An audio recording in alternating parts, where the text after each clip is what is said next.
Get ready for the dictation. Dictation will start in 5 seconds. Start.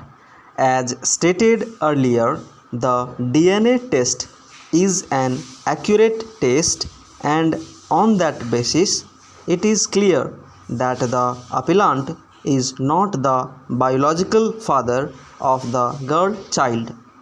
However, at the same time, the condition precedent for invocation of Section 112 of the Evidence Act has been established, and no finding with regard to the plea of the husband that he had no access to his wife at the time when the child could have been begotten has been recorded. Admittedly, the child has been born during the continuance of a valid marriage. Therefore, the provisions of Section 112 of the Evidence Act conclusively prove that respondent number 2 is the daughter of the appellant.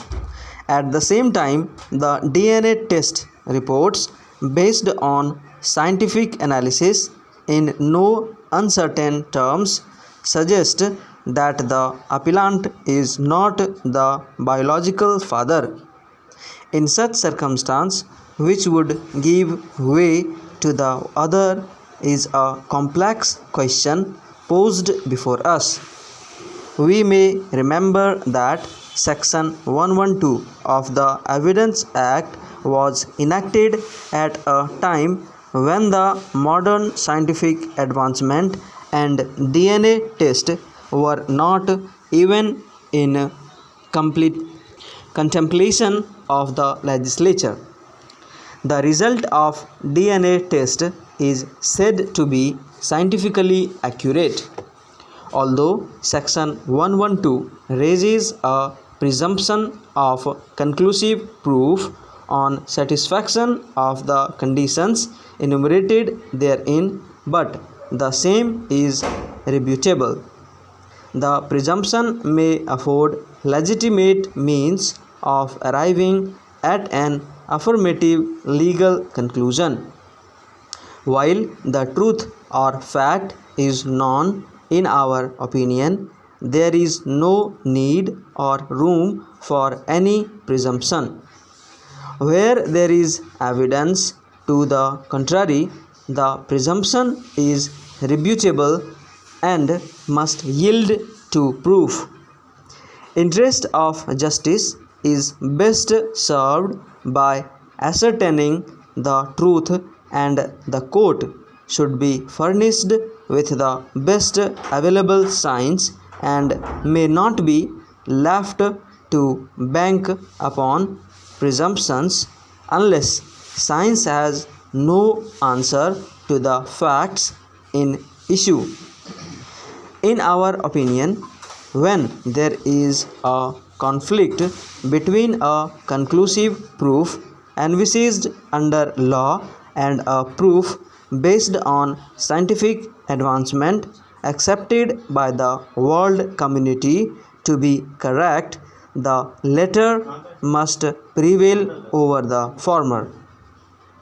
We must understand the distinction between a legal fiction and the presumption of a fact.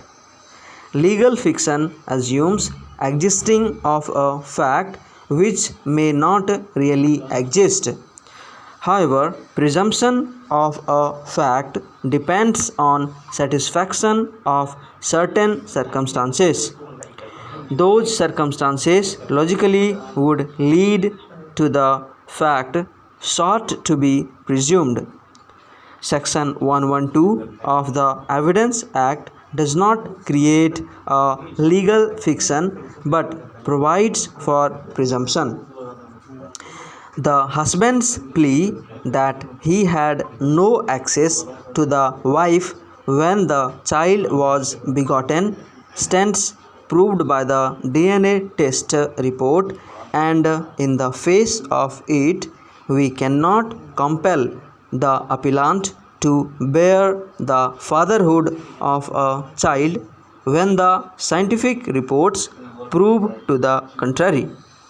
We are conscious that an innocent child may not be bastardized, as the marriage between her mother and father was subsisting at the time of her birth, but in view of the DNA test reports and what we have observed above, we cannot forestall the consequence. Stop.